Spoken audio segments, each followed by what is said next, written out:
Gauthier travaille auprès du groupe des écologistes à Lyon. Il réfléchit avec son équipe au futur de la nature en ville.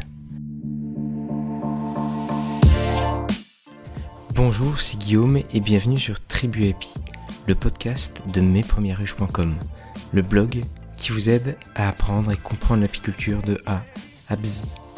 Dans ce 33e épisode, j'ai le plaisir d'interviewer Gauthier Chapuis. Gauthier est adjoint au maire de Lyon. Il est en charge de la végétalisation, de la biodiversité, de la condition animale, de l'alimentation. Il est coprésident du groupe des élus écologistes à Lyon. Et en fait, si j'ai été amené à rencontrer Gauthier, c'est parce que je travaille souvent dans un café à Lyon. Et il se trouve que dans ce café, il y avait également une petite réunion de travail entre le maire de Lyon et certains de ses adjoints. Et du coup, au culot, à la fin de la réunion, j'ai abordé le maire de Lyon. Je me suis présenté en tant qu'apiculteur amateur et je lui ai présenté ma démarche. Je lui ai demandé si c'était possible d'interviewer une personne de son équipe référente pour la partie nature en ville et notamment en relation avec les apiculteurs. Et justement, il m'a introduit auprès de Gauthier. Et vraiment, l'idée de l'échange avec Gauthier, c'était de parler de la place de la nature en ville, mais également de la place de l'apiculture en ville. Est-ce que c'est bien vu ou mal vu pour les élus écologistes, les apiculteurs en ville?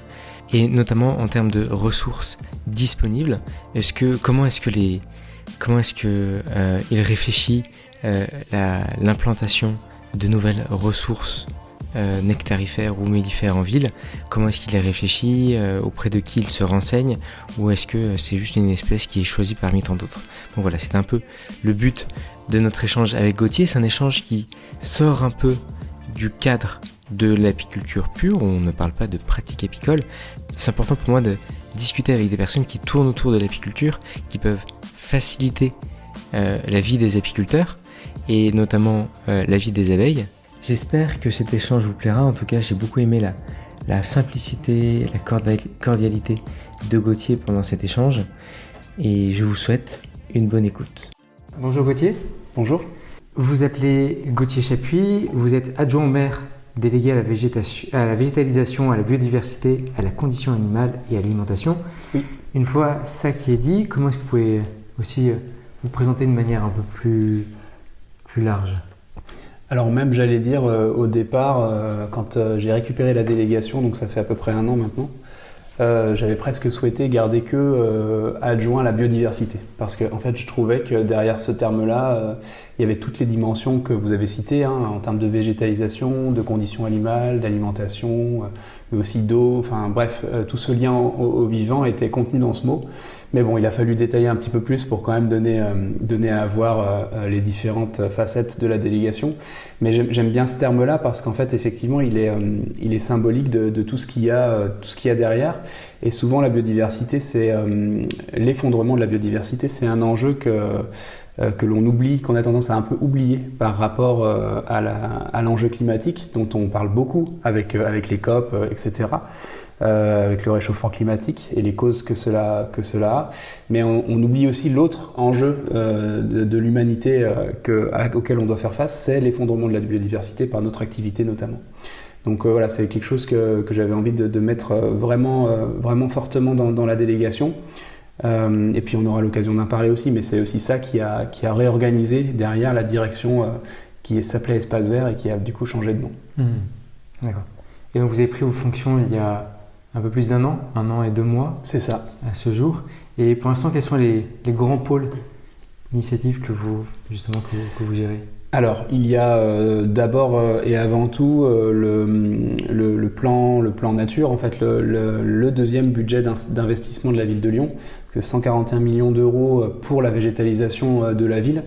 Donc ça, c'est vraiment finalement l'enveloppe qui permet de transformer fondamentalement la ville, de regagner de la pleine terre, de replanter massivement, aussi de manière différente par rapport à avant, parce que bien sûr le climat change, donc il faut avoir une réflexion particulière sur la manière de planter, notamment pour préserver la ressource en eau. Donc on plante plus généreusement en pleine terre, en pensant la ressource en eau, l'eau qui tombe, non pas comme comme une eau qui doit ruisseler et devenir un déchet, mais bien comme une eau qui doit s'infiltrer et nourrir les végétaux.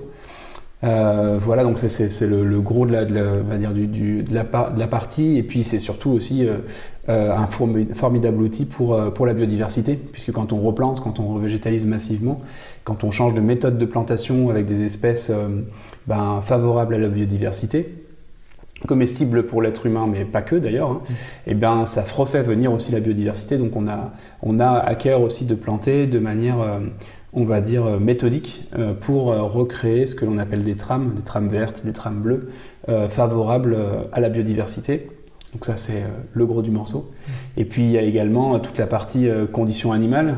Donc là c'est comment on change le regard sur l'animalité en ville, que ce soit des espèces domestiques, les chats, les chiens, la biodiversité on en a parlé, les animaux sauvages qui cohabitent avec nous, et puis tous les animaux qui sont dits à enjeu ou liminaires, qui vivent en ville avec nous et qui peuvent venir causer des troubles, notamment les rats, les pigeons, les moustiques, etc. Donc c'est sous toute cette partie-là de comment on appréhende finalement les animaux en ville.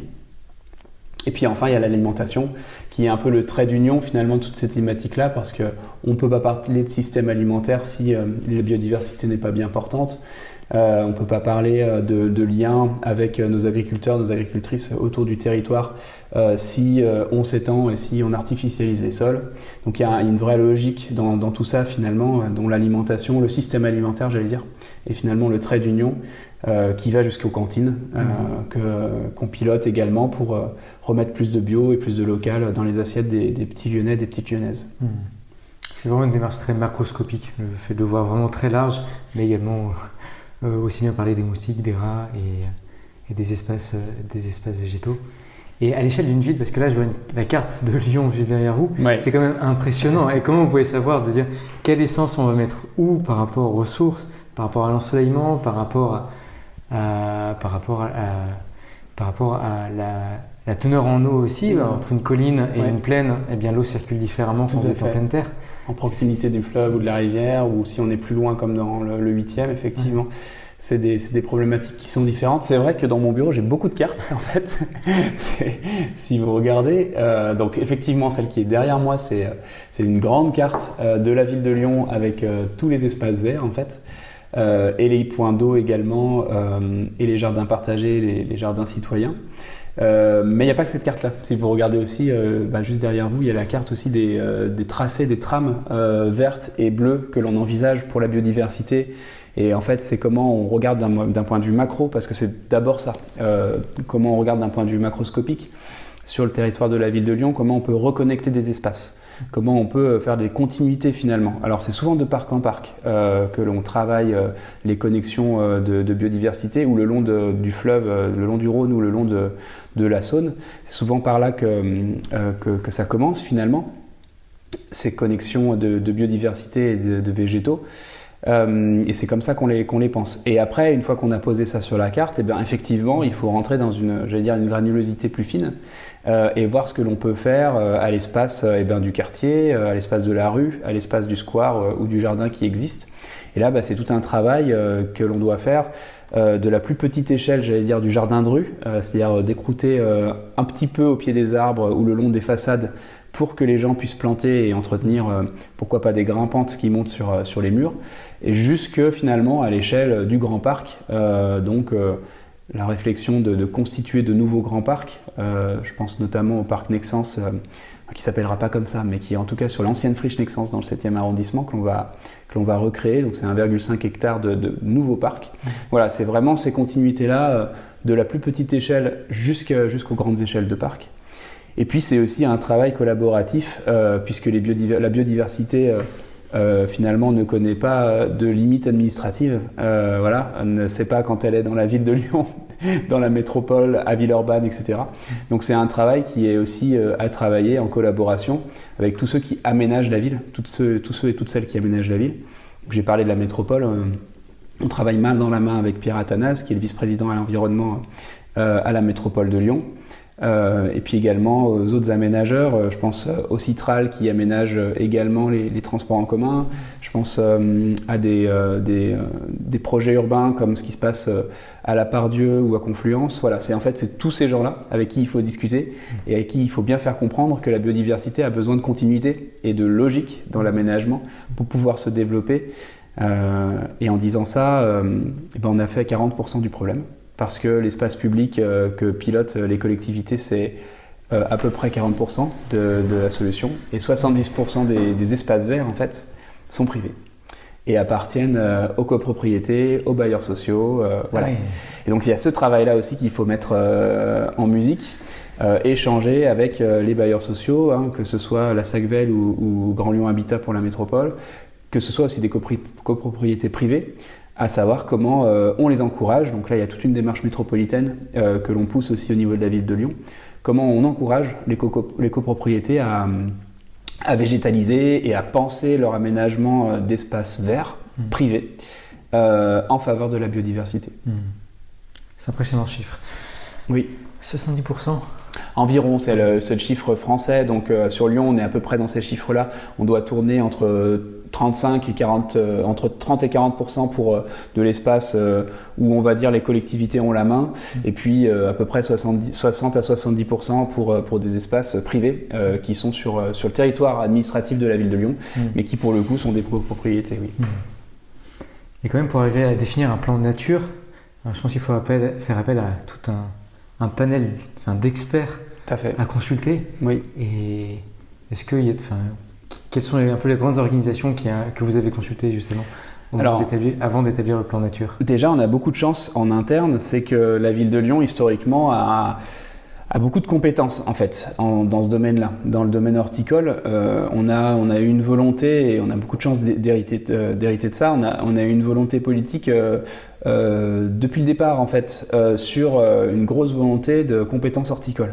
Donc on a un jardin botanique qui a des compétences incroyables en histoire d'horticulture et puis aussi en gestion de la faune et de la flore, parce qu'en fait on a aussi le jardin zoologique à côté avec des compétences en termes d'animal. Hein, voilà, c'est deux parcs en fait qui se répondent et qui ont des compétences en termes de conservation, en termes de recherche, qui sont reconnus au niveau international. Donc là-dessus déjà on a beaucoup de chance. Puis après on a une équipe c'est à peu près 300 personnes qui sont à la direction biodiversité nature en ville. Donc on a une équipe aussi de jardiniers, d'élagueurs, voilà. Enfin, on a plus de 30 métiers en fait dans cette direction-là. On a vraiment toute la palette. On a également après les aménageurs, les paysagistes, jusqu'au centre horticole où on produit nous-mêmes des végétaux. Ça représente à peu près en interne. Alors pas tout, parce qu'il y a beaucoup de choses que l'on plante sur la ville de Lyon, mais ça représente à peu près 300 000 plants par an. Donc quand je dis plants, c'est toutes sortes de plantations que l'on peut faire, hein, de l'arbre-tige, du verger, enfin du fruitier, jusqu'à la plante, le buisson, le cépé, la plante basse. Donc on a 300 000 plants qui sortent de notre centre horticole qui est dans l'Ain sur un peu plus de 20 hectares. Donc vous voyez que déjà en interne, il y a énormément de compétences. Moi je suis très fier des agents et je pense que il faut le dire, on a beaucoup de chance à la ville de Lyon d'avoir toute cette palette de compétences métiers au sein de la ville. Et puis après, effectivement, comme vous dites, il y a des échanges que l'on a, notamment avec les grandes associations naturalistes que l'on peut connaître, que ce soit la Ligue de protection des oiseaux, que ce soit France Nature Environnement, que ce soit des espèces par million, que ce soit Arthropologia. On a toute une palette d'acteurs, même d'ailleurs Odysseus qui travaille plutôt sur les milieux aquatiques. On a toute une palette d'acteurs et d'actrices sur le territoire associatif finalement qui ont de larges compétences avec lesquelles on échange. J'ai voulu, là ça va se tenir dans quelques semaines, créer aussi ce qu'on a appelé alors un comité scientifique biodiversité où on regroupe tous ces gens-là, justement pour parler du plan nature, de sa mise en action progressive au cours du mandat, et puis voir ce que l'on pourrait faire de mieux ou de plus vite, puisqu'on sait que c'est le problème, hein, le changement climatique et l'effondrement de la biodiversité s'accélère. Donc c'est comment on arrive aussi nous à être à la hauteur dans cette accélération-là. Et au moment de définir le plan nature, parmi les opposants, nous, par rapport à l'apiculture, il y a un grand travail, notamment de Polynis ou même des syndicats apicoles ou du syndicat national d'apiculture, qui est fait par rapport au lobbying agrochimique et agricole, qui essaie de garder les pratiques actuelles.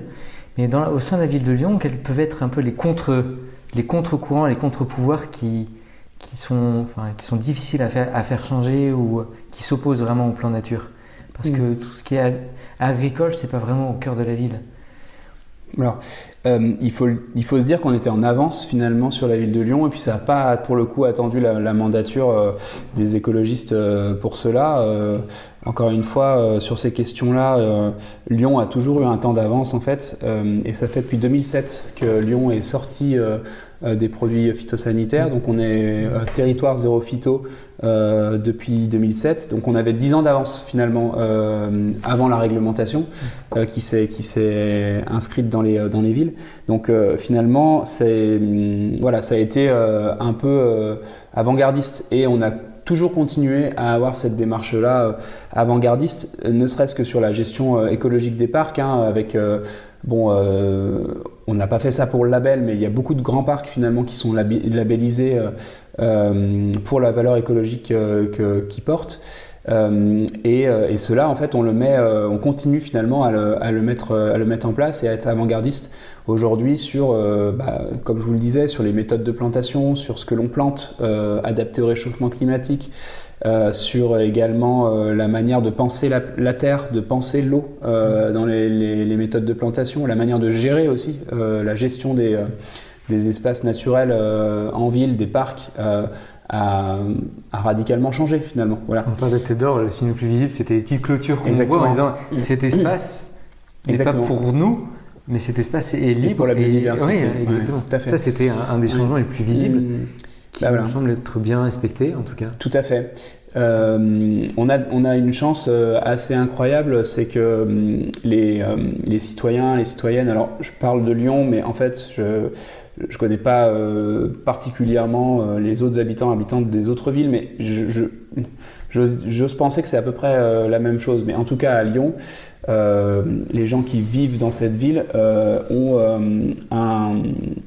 un attrait et un regard très particulier sur ces espaces naturels, et ils sont très vigilants sur la manière de les préserver et la manière de les protéger et d'en prendre soin. C'est vraiment rentré dans le patrimoine finalement des habitants et des habitantes, cette question-là du végétal. D'ailleurs, on échange souvent avec les architectes des bâtiments de France sur la zone patrimoniale et le fait que Lyon soit patrimoine mondial de l'UNESCO. Ça a été remarqué dès le départ par l'UNESCO que Lyon était patrimoine mondial parce que c'était une ville vivante. Qui dit vivante, c'est qu'il y a des habitants et des habitantes, mais c'est aussi qu'il y a un patrimoine très important d'un point de vue végétal finalement, patrimoine vivant, végétal et animal. Et les gens en prennent soin et le protègent beaucoup. D'ailleurs, c'est très souvent que moi on m'alerte sur un arbre que malheureusement on doit abattre pour une raison sanitaire, parce qu'il est malade ou parce que mécaniquement il arrive en bout de vie et qu'il peut être dangereux pour les gens qui sont à proximité et qu'on est obligé d'abattre. Très souvent, j'ai des alertes des habitants et des habitantes qui sont très attachés en fait au patrimoine arboré. Voilà. Donc là-dessus, on a un allié incroyable qui sont les habitants, voilà, de la ville de Lyon. Mais quand même dans les opposants, est-ce qu'il y en a qui sont identifiés ou... Alors, je ne parlerai pas d'opposition parce que tout le monde est pour plus de végétal. Je pense qu'il y a deux en plus déclics qui ont eu lieu successivement là, suite à la crise Covid, où quand même les gens se sont retrouvés enfermés, parfois en ville, dans des endroits sans un accès facile aux espaces verts. Et du coup, il y a eu une sorte de déclic à ce niveau-là, disant que l'espace vert est un besoin, enfin bon, c'est même l'OMS qui le dit, l'Organisation mondiale de la santé dit qu'on a besoin d'un accès aux espaces verts pour être en bonne santé, non pas juste physiquement parce qu'on s'y balade et qu'on y fait du sport, mais aussi c'est un enjeu de santé mentale, de santé cognitive finalement. On a moins de dépression quand on est à proximité des espaces verts, on a moins de coups de fatigue, on a moins de stress, on a moins de mal au dos. Donc voilà, tous ces signes-là font qu'on a un besoin d'espaces verts. C'est normal, on fait partie du vivant nous aussi finalement. Voilà, donc il y a cet aspect-là qui a fait que vraiment il y a eu un déclic des gens. Et puis il y a les canicules répétitives qui se suivent à Lyon, qui malheureusement ne se ressemblent pas parce qu'elles sont de plus en plus fortes, de plus en plus intenses, et elles durent de plus en plus longtemps. Là, on a quand même vécu des plus de 30 degrés au mois d'octobre. Enfin voilà, c'est des choses qui marquent dans la chair des gens. Donc il y a eu un besoin aussi de plus de verre pour plus de fraîcheur. Donc on a peu d'opposition massive sur la stratégie de végétalisation, sur la stratégie de biodiversité que l'on porte à la ville de Lyon. C'est vraiment une demande. Il n'y a pas une réunion publique, il n'y a pas une concertation publique où la top priorité de l'aménagement du quartier, ça ne va pas être on veut plus d'arbres. C'est vraiment systématique. On veut plus d'arbres, on veut plus de végétal, on veut plus de fraîcheur, on veut plus d'ombre. Voilà, on veut plus de nature. Donc c'est vraiment une demande. Il n'y a que les automobilistes. Voilà, j'y viens. Il y a une question par contre qui est sur la place en fait. Parce qu'on est dans un milieu qui est contraint en ville. Et donc la place au sol, la place du foncier finalement, il est à partager. Voilà. Et donc quand on a proposé ce postulat-là, de dire qu'on veut plus de verre, c'est très bien, mais il faut trouver la place. Où est-ce qu'on plante les arbres? Parce qu'aujourd'hui on ne veut plus faire de bac. On n'a plus la vocation à planter si ce n'est pas pérenne. Donc il faut planter en pleine terre. Donc je vous passe toutes les contraintes qu'il peut y avoir sur les réseaux souterrains, sur tout ça. Malgré tout, il faut planter sur la chaussée. Donc prendre de la place. Aujourd'hui c'est malheureux, mais la majorité de la place sur la chaussée en ville, elle est pour l'automobile. Donc il faut récupérer de la place sur effectivement là où il y en a le plus, c'est-à-dire l'automobile. Donc il faut juste rééquilibrer. On ne dit pas qu'on va sortir la voiture de la ville. On dit qu'il faut un juste rééquilibrage et qu'en plus de ça, si on part du postulat, c'est ce que veulent les gens. Et donc souvent en fait cette opposition à dire oui mais vous allez prendre de la place sur la voiture, moi je reviens à l'origine de ce que m'avait dit la personne. Oui mais vous voulez plus d'arbres. Donc mécaniquement, d'un point de vue très pragmatique, où est-ce que vous voulez qu'on les mette? Et donc souvent en fait dans la discussion, on rationalise la discussion et on montre qu'effectivement aujourd'hui la chaussée est avant tout prise par l'automobile, qu'il y a une volonté des gens de vouloir planter, et ils comprennent, de planter en pleine terre toutes les vertus que ça a. Et donc on arrive finalement à un état de fait et souvent à une réalité qui est oui effectivement vous avez raison, on va rééquilibrer. Après c'est le curseur que l'on met et ça on le fait en travaillant avec les mairies d'arrondissement, avec les habitants et les habitantes en fonction du curseur que l'on peut placer, de l'acceptabilité des quartiers et on le fait en toute concertation finalement en fonction du quartier. Ouais. Et les toits, c'est possible de végétaliser les toits? Alors c'est possible. Je ne connais pas les limites techniques par rapport à ça, ouais. Par rapport à l'infiltration d'eau dans les toits. Oui, tout à fait, c'est possible. On a changé avec mon collègue Raphaël Michaud, qui est adjoint au maire, plutôt sur des questions d'urbanisme. On a changé, on a travaillé sur certaines modifications en termes de plan local d'urbanisme, donc le PLU, pour favoriser certaines choses. Et je vais vous parler de 3 choses. La première, c'est qu'on a levé le verrou de l'agriculture urbaine en termes de PLU. C'est-à-dire que maintenant, toute personne qui veut faire de l'agriculture urbaine dans ses espaces privés, comme on discutait, peut le faire. Voilà, c'est plus du tout une interdiction au PLU. On peut également... donc il y a une obligation de surface de pleine terre dans les constructions. C'est-à-dire que quelque chose qui peut paraître contre-intuitif, mais c'est que maintenant, en construisant, on regagne de la pleine terre. Puisqu'on a changé les règles du PLU en disant les zones de construction, on augmente le pourcentage de pleine terre sur la construction. Donc on regagne de la pleine terre en construisant. Parce que souvent, en fait pourquoi ça peut paraître antagoniste, mais finalement non, c'est que souvent en ville, on reconstruit sur des friches anciennement industrielles qui artificialisées. Donc si on impose un pourcentage pleine terre sur ces zones-là, souvent en fait on décroute et on regagne de la pleine terre. Donc grosso modo, là, depuis le début du mandat, à ce niveau-là, sur la végétalisation, donc le regain, tout ce qu'on expliquait là sur de la végétalisation sur l'espace public, on a regagné à peu près, ça fait 3 hectares en tout, à peu près 1,5 hectare sur ces regains en espace public, et sur le changement de règle du PLU, on a à peu près regagné la même chose, c'est à peu près 50-50. Donc grâce à la construction, grâce au regain sur l'espace public, on est à peu près à 3 hectares. Ce qui paraît pas grand-chose sur les 47 km² de la ville de Lyon, mais symboliquement, ça veut dire qu'on a arrêté le balancier de l'artificialisation et qu'on est en train de repartir dans l'autre sens. On est en train de regagner de la pleine terre. Quand certains présidents de région balayent d'un revers de la main la loi avec le zéro artificialisation net, nous à Lyon, on regagne de la pleine terre. Donc ça montre que c'est possible, c'est juste une volonté politique qu'il faut avoir.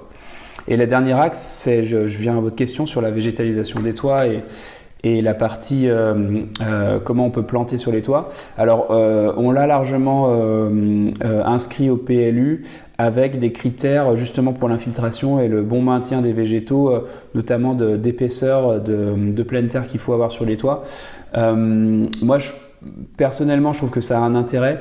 Je préfère sincèrement planter en pleine terre au sol. C'est quand même ça l'enjeu. Sur les toits, ça peut avoir un aspect effectivement intéressant pour la biodiversité, pour le rafraîchissement du bâtiment. Je pense honnêtement, sincèrement, que si on doit réfléchir entre deux solutions, entre végétaliser ou installer des panneaux photovoltaïques, j'ai tendance à dire que mieux vaut laisser le végétal au sol comme il est naturellement et plutôt trouver un autre atterrissage pour les toitures des villes. Ok. Ouais, ça reste quand même de l'artificialiser. Enfin, on artificialise quand même un toit parce que oui. La profondeur de sol est quand même pas importante. Normalement, j'avais vu un arbre sur un toit. Oui. J'étais vraiment très étonné. Ça en est même presque choquant parce que c'est pas l'état naturel d'un arbre normalement. Il n'est pas sur les toits. Voilà. Mais bon, après, pourquoi pas. Hein, voilà, il y a des. C'est pas pour ça que je ferme la porte. Il y a des endroits où ça s'y prête. Simplement, la priorité pour nous, c'est de replanter en pleine terre. D'accord. Et maintenant, pour aborder la question de la partie pollinisateur, oui. Et par rapport au volet notamment apicole, est-ce que vous savez à peu près le nombre d'apiculteurs, enfin de ruches présentes à Lyon? Alors, pour préparer l'interview, je savais que vous alliez me poser cette question-là. Et non, en fait, c'est très compliqué de savoir qu'on travaille aussi avec la préfecture là-dessus, sur savoir combien il y a de ruches et d'apiculteurs, apicultrices sur le territoire de la ville de Lyon. Et c'est assez compliqué et ça reste une inconnue. Okay. Normalement, vous êtes censé déclarer les ruches. Entre le 1er septembre et le 31 décembre, il y a la déclaration obligatoire. Pour dire où est-ce que j'habite moi en tant qu'apiculteur et où est-ce que mes ruches sont installées et combien est-ce qu'il y en a. En tout cas, ce qui est sûr, c'est que ce qu'on disait là au niveau de l'échelle du Rhône, a priori, on serait bien au-dessus du ratio de 3 ruches par km², qui est plutôt préconisé par les scientifiques. On y reviendra, mais sur la concurrence que ça peut avoir avec les pollinisateurs sauvages. Ouais. Mais voilà, non, c'est très compliqué à savoir. Oui. Ouais. Et par rapport au plan nature, donc l'aspect pollinisateur. Oui. Donc là, comment est-ce que vous arrivez à penser aux pollinisateurs et notamment à l'ensemble des pollinisateurs sur une si grande échelle et notamment en termes de ressources? Bon, je ne reviendrai pas sur tout l'aspect végétalisation parce que finalement c'est l'axe 1 du plan nature, c'est vraiment ça. Et quand je disais qu'on avait changé la palette végétale, qu'on ne travaille plus les mêmes végétaux que l'on plante et qu'on plante sur plusieurs strates. Bien sûr, il y a l'aspect rafraîchissement, l'aspect santé, mais le co-bénéfice de la biodiversité, il est massif et en fait, on ne réfléchit les plantations aussi que à travers ça. Voilà. On plante du comestible pour nous, enfin on plante un verger par an par arrondissement. On pourrait y revenir pour l'aspect sensibilisation et puis changement de saison et puis cogestion pour les gens en milieu urbain, mais c'est aussi une formidable opportunité pour la biodiversité. Et on plante d'ailleurs du comestible pour la biodiversité sans que ce soit forcément comestible par l'être humain, enfin voilà, des anciennes espèces des espèces rustiques de pommes ou autres qui sont plantées sur la ville de Lyon pour la biodiversité et uniquement. Voilà. Donc on a voilà, je reviens pas là-dessus, mais c'est vraiment une volonté que l'on a depuis le départ de penser ce que l'on plante et non plus juste de faire pour du beau, mais vraiment qu'il y ait un sens en fait dans tout ça. Après, on plante pas forcément pour une espèce en tant que telle. L'idée c'est pas de mettre en place un plan pour une espèce en tant que telle. J'avais quelques chiffres là. Il y a à peu près sur le territoire lyonnais 300 espèces d'abeilles sauvages et de bourdons. Et pas que des espèces d'abeilles domestiques auxquelles naturellement, on va dire, tout le monde pourrait penser dans l'imaginaire collectif, voilà. Mais également d'autres espèces qui sont pollinisatrices. Je pense aux diptères, je pense aux lépidoptères, je pense aux coléoptères également. Voilà, à toutes ces espèces-là. C'est vraiment dans ce sens-là assez systémique. En fait. Oui, voilà, c'est ça. Il n'y a pas vraiment de volonté de favoriser une espèce en tant que telle. Il y a des plans par contre sur certaines espèces que l'on appelle parapluies qui vont permettre, si on les protège, finalement de protéger sous un effet parapluie, enfin toute autre espèce en termes de biodiversité. Donc il y a un plan par exemple martinet, il y a un plan hirondelle qui est porté au niveau de la métropole et qu'on suit au niveau de la ville de Lyon, spécifique. Mais voilà, ça va être certaines espèces qui sont dites parapluies pour protéger ensuite d'autres écosystèmes au sens large. Donc on installe des nichoirs. Là aussi sur le PLU, le plan local d'urbanisme, on a forcé à ce niveau-là pour favoriser les espèces de martinets, parce que les habitats, notamment les martinets de fenêtres, sont sur les façades. Et donc là, il y a tout un règlement assez drastique sur notamment les ravalements de façades pour ces espèces-là.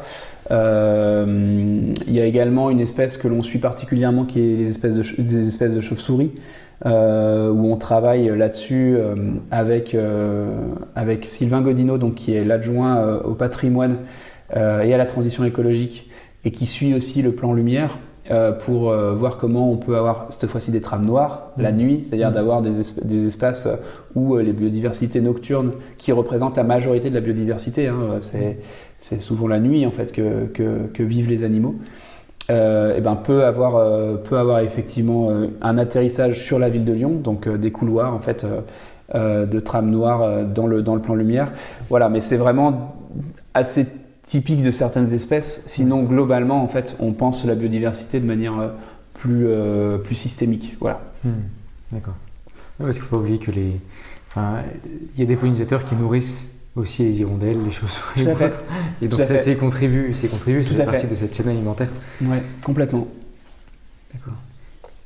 Et voilà, et sinon, pour vous dire, au départ du mandat, on a lancé ce qu'on a appelé l'ABC de la biodiversité, donc de manière générale assez vaste, répertorié en fait.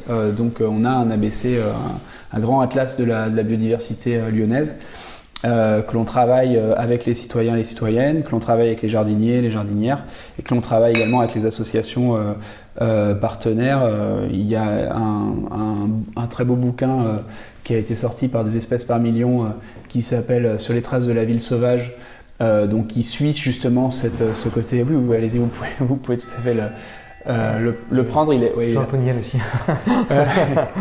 Et qui du coup traite de toutes les espèces. Donc là, c'est orienté premier arrondissement, mais qui traite de toutes les espèces que l'on retrouve en ville.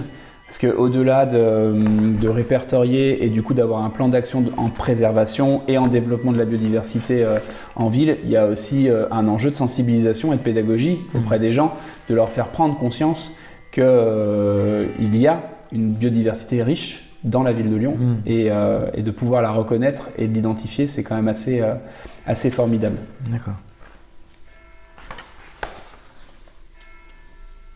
amphibiens, reptiles, libellules, mammifères, poissons. Oui, on a parlé beaucoup des insectes, mais tout à fait. Il y a également donc les chauves-souris, on en a parlé, les oiseaux également, les rongeurs, certains reptiles. Voilà, il faut le penser vraiment sur le système. Voilà.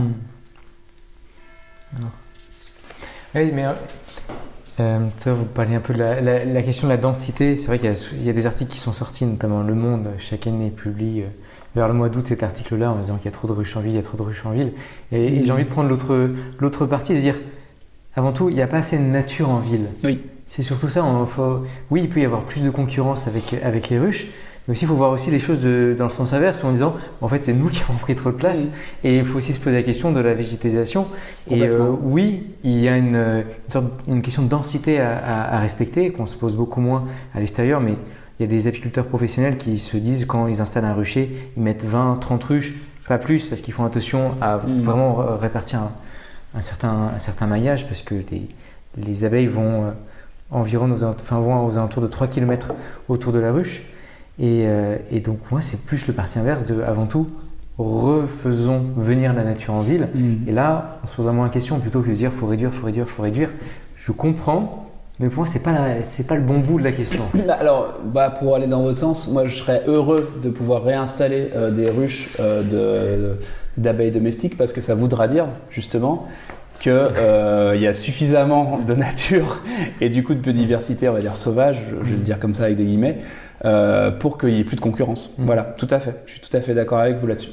Et c'est d'ailleurs tout ce que l'on travaille avec ce dont on discute depuis un petit moment maintenant sur cette végétalisation, certains plans sur certaines espèces.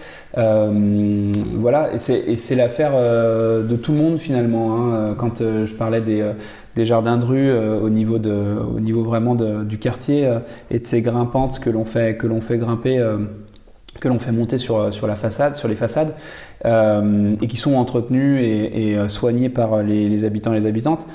Il y a également toute la démarche citoyenne de jardins partagés, de jardins familiaux, qui en fait contribuent au retour finalement et au renforcement de certaines zones de la biodiversité.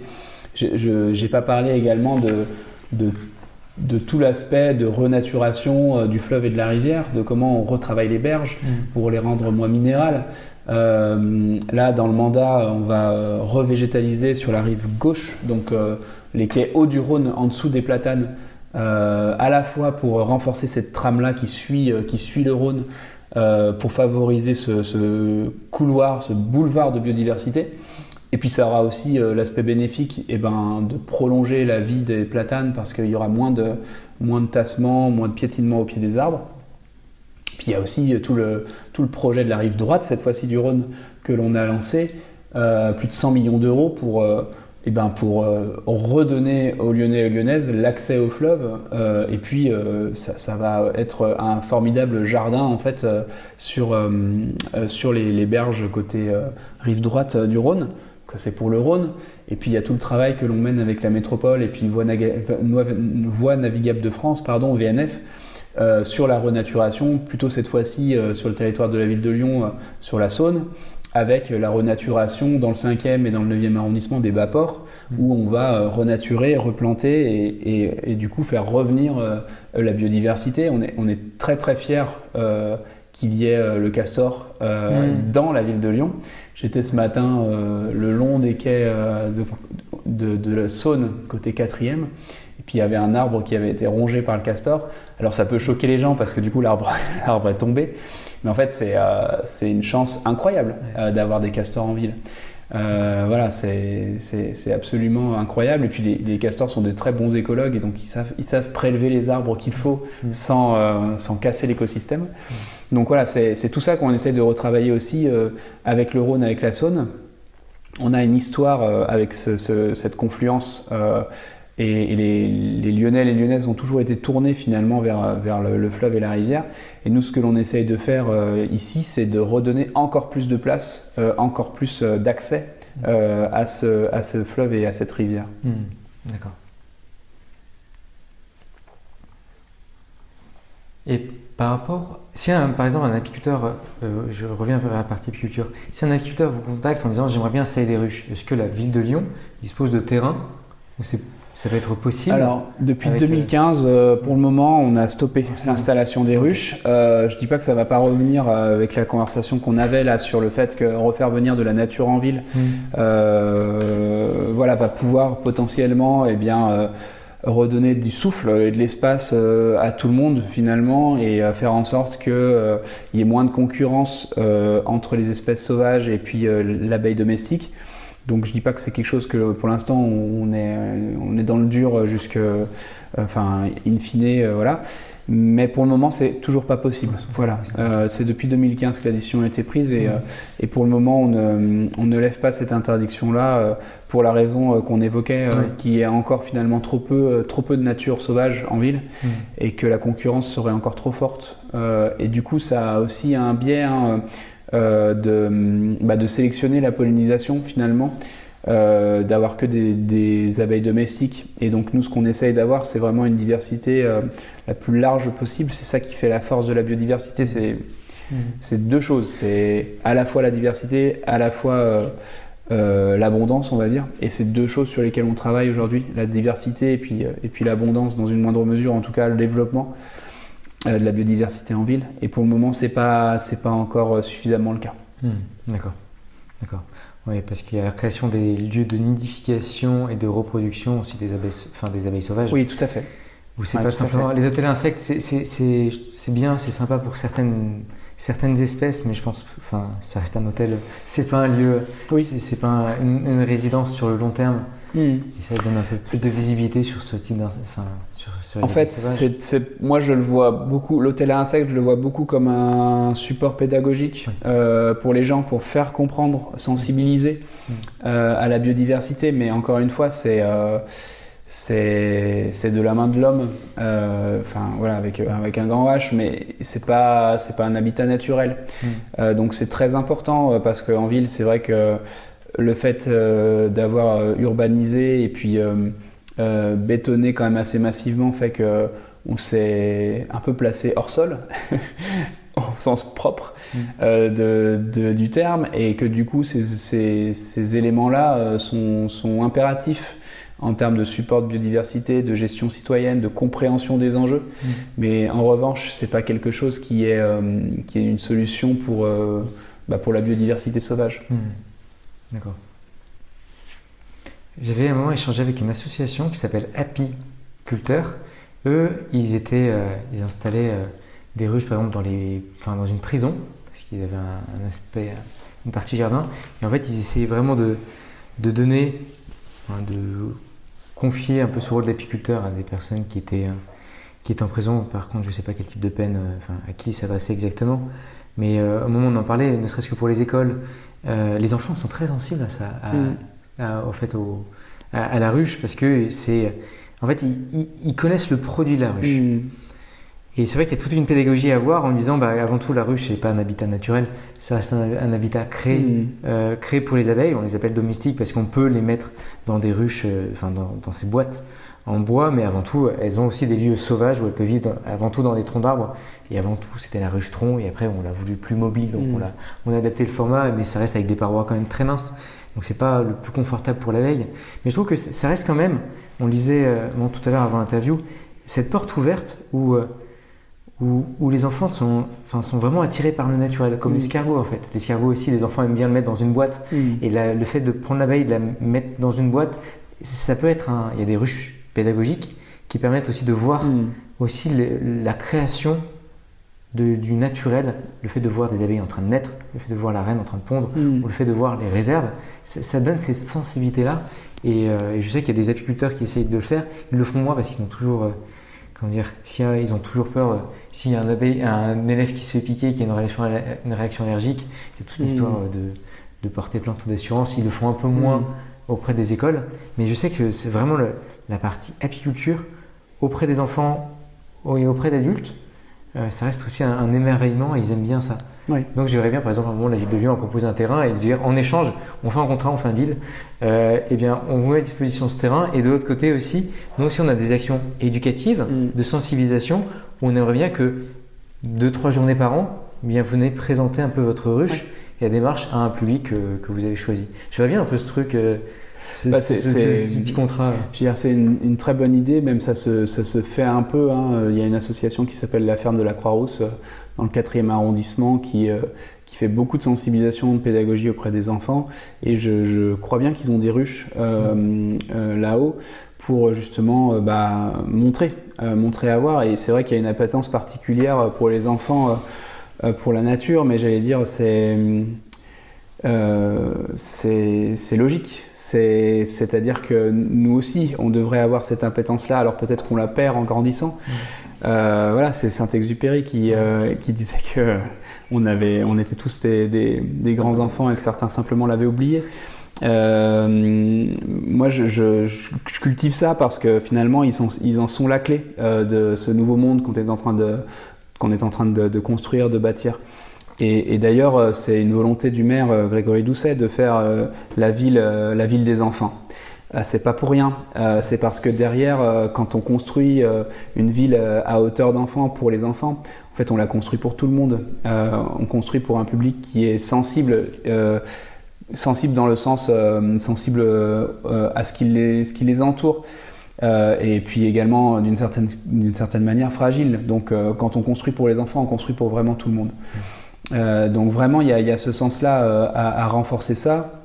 C'est pour ça qu'on végétalise et qu'on piétonise les abords des écoles. C'est pour ça qu'on travaille sur les cours nature, donc désimperméabiliser et puis rendre la nature aux enfants dans leurs cours d'école. C'est pour ça qu'on a changé les menus de la cantine et le projet éducatif autour pour pouvoir faire en sorte qu'ils aillent visiter des fermes, qu'ils aient des cours de cuisine, qu'ils aient des potagers pédagogiques. C'est pour ça qu'on plante des vergers en ville, en fait, pour que ce soit des vrais supports pour les enfants et puis pour les enseignants et les enseignantes aussi, de découvrir finalement ce que c'est que le changement de saison. Le fruitier, c'est un merveilleux marqueur de changement de saison parce qu'à chaque saison, il est différent.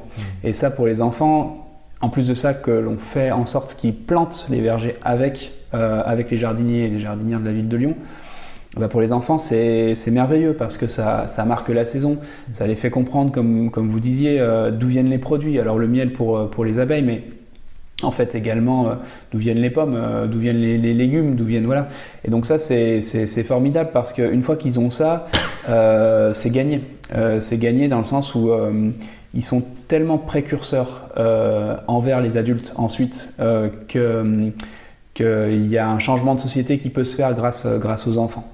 Donc voilà, donc pourquoi pas sur le partenariat avec les abeilles, on le fait déjà énormément avec la direction de la biodiversité. Donc je le disais au début de l'entretien, mais la direction des espaces verts a changé de nom pour devenir la direction de la biodiversité et de la nature en ville. C'est pas rien, ça avait un sens de dire on n'est plus un espace vert paysager, mais en fait on travaille le vivant, on travaille la biodiversité et la nature en ville, et aussi parce que ça nous a permis de créer ce qu'on appelle vraiment le Lyon Nature, donc un pôle citoyen au service de la pédagogie, de la sensibilisation. C'est d'ailleurs ce pôle-là qui plante les vergers avec les enfants. Et c'est vraiment ça que l'on cherche à faire. C'est comment redonner les clés de la compréhension du vivant à un public qui, de fait urbain, est un petit peu éloigné de ces questions-là. Ouais, c'est merveilleux de montrer aux enfants l'origine et après qui le voit au milieu de la cantine. Bon, je sais ce que c'est. Alors généralement ça marche à tous les coups pour le fait qu'avant, si on ne montre juste que le produit fini et qu'on les force ou qu'on leur demande de goûter, c'est très compliqué. Par contre, si on les prend en amont, qu'on leur dit voilà la graine, voilà comment ça a poussé, voilà ce que c'est maintenant dans le jardin, puis tu vas l'éplucher avec nous, tu vas le cuisiner avec nous, là il y a 99% de chances pour qu'ils goûtent. Parce qu'en fait, ils comprennent d'où ça vient, et ils l'ont appréhendé finalement, et ça devient presque une chance pour eux. Voilà. Et c'est tout ce qu'on essaye de faire en sorte. Quand on change les menus de la cantine, bien sûr, on change pour plus de bio et plus d'agriculture locale pour aussi favoriser l'économie autour de la ville de Lyon, des agriculteurs et des agricultrices qui s'engagent. Mais on a fait 50% du chemin. La volonté en fait derrière, c'est aussi de sensibiliser les enfants, et puis le corps enseignant, et puis les cuisiniers, et puis voilà tous ceux qui vont graviter autour de l'assiette, j'allais dire, pour faire en sorte que ça soit une vraie éducation à l'alimentation en fait que l'on porte. pour pouvoir faire en sorte après d'en faire des citoyens et des citoyennes éveillés qui vont dire à tout le monde que non, les tomates, ça ne se mange pas au mois de décembre. Voilà. Ouais. Et j'avais encore 2 questions. Oui. Il y en a une qui me tient à cœur, c'est par rapport aux indésirables, comme notamment le frelon asiatique. Il y en a beaucoup à Lyon. Et comment est-ce que la question du frelon asiatique, non pas européen, est considérée à Lyon?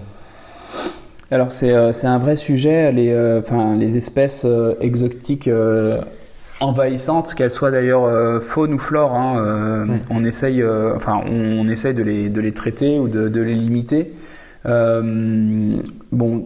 En diversifiant et en renforçant les écosystèmes, ça on en a beaucoup parlé tout au long de l'entretien, mais parfois en ayant des actions spécifiques de la ville. On l'a d'ailleurs ouvert là, pour la gestion citoyenne également. Alors, on a passé une délibération au mois de mai dernier 2023 sur la gestion citoyenne pour favoriser en fait la gestion citoyenne à la fois pour les jardins partagés, mais également maintenant sur la gestion plus d'espaces verts, de replantation et puis de gestion, pourquoi pas, d'espaces boisés ou verts que géreraient les gens. Et on a également tout un volet de gestion citoyenne qui s'inspire d'ailleurs de ce qui peut se passer dans les bibliothèques municipales, des conventions de bénévolat en fait, qui peuvent venir trier les livres dans les bibliothèques. Par exemple, on s'en est inspiré pour les espaces verts, pour par exemple le tri de l'herbier du jardin botanique ou l'entretien de la roseraie ou au parc de la Tête d'Or, ou spécifiquement sur les espèces invasives, exotiques envahissantes, sur des actions un peu flash par exemple d'arrachage d'espèces qui pourraient venir concurrencer en fait, voilà. Donc on le met en place au-delà aussi du fait de l'action que l'on mène légale, on va dire, de nos agents sur les espaces verts. Et c'est pareil, c'est le même mécanisme pour les espèces. Là, je vais parler beaucoup de la flore, mais c'est très vrai aussi pour la faune. Voilà. Mais c'est un vrai sujet, un vrai problème qui malheureusement peut pas être réglé juste avec l'action de la commune. C'est un problème qui collectif. Oui, tout à fait. Encore une fois, comme on le disait, la biodiversité connaît pas de frontières administratives. Donc en fait, c'est pas le problème que de la commune, c'est le problème de toutes les collectivités en réalité. Notamment sur le fait de... J'en parle avec beaucoup d'apiculteurs quand certains voient des nids, ils mettent ce qu'on appelle ils mettent un produit qui s'appelle du frontline pour faire ce qu'on appelle le cheval de Troie. En fait, le frelon va rentrer à son nid et ensuite le nid va complètement mourir à cause par contre d'un pesticide. Oui. Moi, je leur pose la question de ok, mais maintenant les frelons qui sont morts, les corps des frelons, c'est des hérissons, c'est des renards qui vont les manger et après c'est des hérissons morts qu'on va trouver. Donc en fait, on pense que avec cette méthode-là, on peut régler le problème. Il y a des solutions écologiques que j'ai apprises depuis peu pour traiter ces nids-là. En tout cas, ça doit être fait par des professionnels qui essaient de d'utiliser des biocides, après avoir vraiment ce qu'il y a dedans, pour arriver à les traiter. Mais ça doit être traité de manière très, très sélective, faire attention à l'européen. Et ensuite que les nids, qu'il y ait le moins d'impact possible ensuite pour le reste. Non, mais c'est un vrai sujet où l'action directe on va dire du mot peut entraîner en fait tout un effet en cascade en chaîne. C'est le même sujet que l'on peut avoir par exemple avec la gestion des moustiques sur le territoire. Alors notamment quand il y a un cas de dengue, et malheureusement ça va se développer de plus en plus en France, parce que le changement climatique va favoriser le développement des moustiques tigres et de certains moustiques qui peuvent porter la dengue. Et il va y avoir des cas, il y en a déjà en France métropolitaine, mais il va y en avoir de plus en plus. Et aujourd'hui, quand il y a un cas de dengue, il y a un pesticide qui est déployé sur tout un périmètre en fait, pour éradiquer finalement et tuer ce phénomène-là au niveau du moustique. Mais en fait, ça a un impact massif sur toute la biodiversité, enfin sur tous les insectes. Hein. Ouais. Et donc, il y a une vraie question qu'il va falloir se poser là, de cette gestion-là, de comment on fait en fait finalement pour ne pas avoir de réaction en chaîne et d'impact beaucoup plus massif sur ces espèces-là, qui d'accord ont un impact sanitaire. Ou ont un impact d'ailleurs sur le reste de la chaîne de biodiversité, mais notre action que l'on met en place, quelles en sont les limites en fait et quels en sont les impacts. Donc il y a une vraie question là qu'il va falloir se poser. Le changement climatique va amener de plus en plus ce genre d'espèces ou ce genre de maladies ou de zoonoses. Donc on est aux prémices finalement de ces nouveaux enjeux-là qu'il va falloir traiter, et je ne suis pas convaincu que le plus de pesticides va en résulter d'une solution miracle finalement. Il faut faire attention aux réponses qu'on apporte. Notamment par Exactement. rapport au moustique, on fait ça la nuit, du coup on le voit pas, Oui, et on se dit c'est là où ça aura le moins d'impact pour nous.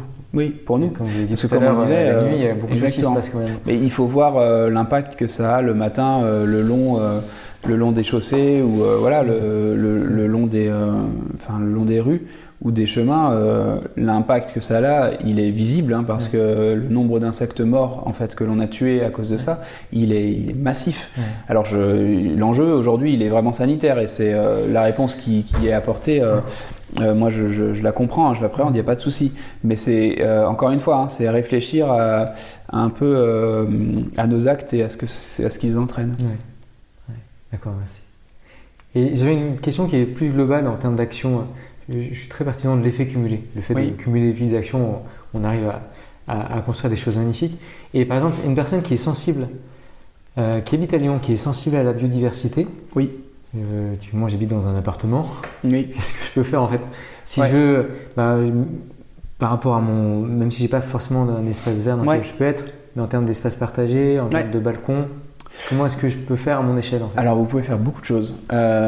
Déjà comme des choses qui existaient d'avant et du coup qu'on a renforcé, qui sont tout ce qui est jardinage citoyen, jardinage partagé, qui sont les jardins partagés, également les jardins familiaux, qui sont là et qui préexistaient, qu'on a juste renforcé et que l'on aide chaque année, et que surtout on renforce avec un aspect biodiversitaire, c'est-à-dire qu'il y a le Pass Jardin qui accompagne, qui est une association qui accompagne ces jardins partagés pour aussi une gestion, on va dire, en fonction des enjeux d'aujourd'hui, que ce soit la gestion de l'eau, comment on gère l'eau, la gestion du zéro phyto dans ces espaces-là, et la gestion de biodiversité et de lutte contre certaines espèces à enjeu, comme par exemple le moustique. Voilà.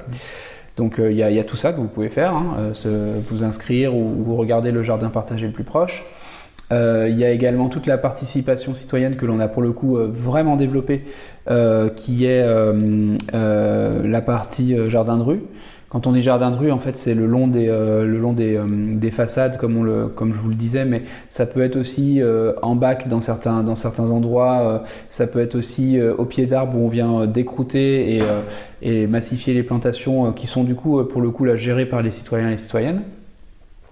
Ça peut être également au travers d'associations. On a depuis 3 ans maintenant un appel à projet qu'on appelle Biodiversité pour financer des actions en faveur de la biodiversité portées par des associations, donc typiquement LPO, Arthropologia, Odysseus, on en a discuté, enfin voilà, ou toutes autres associations qui porteraient en fait des actions en faveur de la biodiversité que l'on soutient financièrement.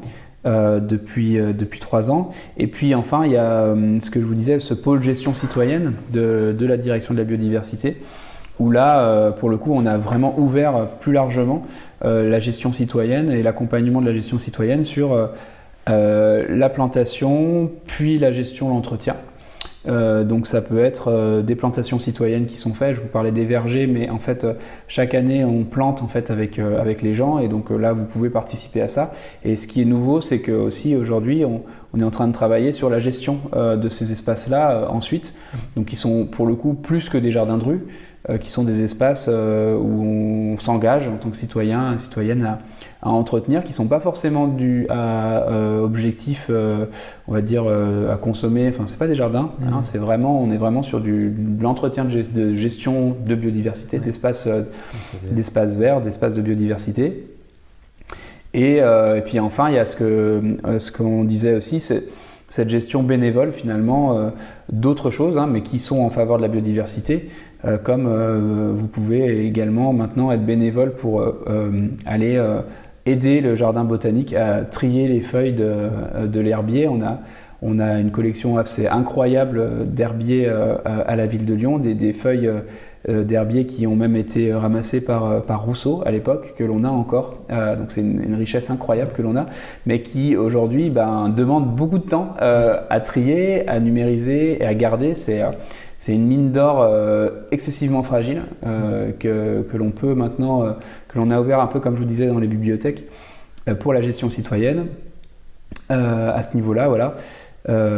Et puis voilà, c'est déjà et les chantiers participatifs, j'en ai parlé, à la fois également pour certains moments où on agit sur ces espèces exotiques envahissantes. Voilà. Très bien. Et j'ai une dernière question. Si vous aviez un panneau que vous pouviez installer à côté de tous les ruchers, de tous les apiculteurs en France, ouais. Vous pouviez mettre un peu ce que vous voulez dessus, qu'est-ce que vous marqueriez comme phrase sur ce panneau? Sur des panneaux qui seraient devant des ruches. Oui. C'est peut-être pour l'apiculteur ou pour les personnes qui se baladent et qui voient des ruches. Ok, c'est une bonne question. Hein. Je vous ai pas préparé. Celle-ci, j'y étais pas prêt. Qu'est-ce qu'on pourrait mettre dans ces ruches-là? Ici, nous travaillons avec le vivant. Ce serait pas mal. Ouais. Quelque chose comme ça. C'est bien dit. Ouais. Ah, magnifique. Voilà. Très bien. Merci beaucoup, Gauthier. Merci à vous. Bonne journée. Merci. Merci beaucoup de nous avoir écoutés. Et je remercie Gauthier de m'avoir accueilli auprès de la mairie de Lyon dans son bureau et de s'être rendu disponible pour cette interview. Le meilleur moyen de soutenir ce podcast est de le noter sur votre plateforme préférée, que cela soit sur Spotify, Apple Podcast ou votre application Android. Je vous serai également très reconnaissant si vous en parlez autour de vous afin de le faire connaître.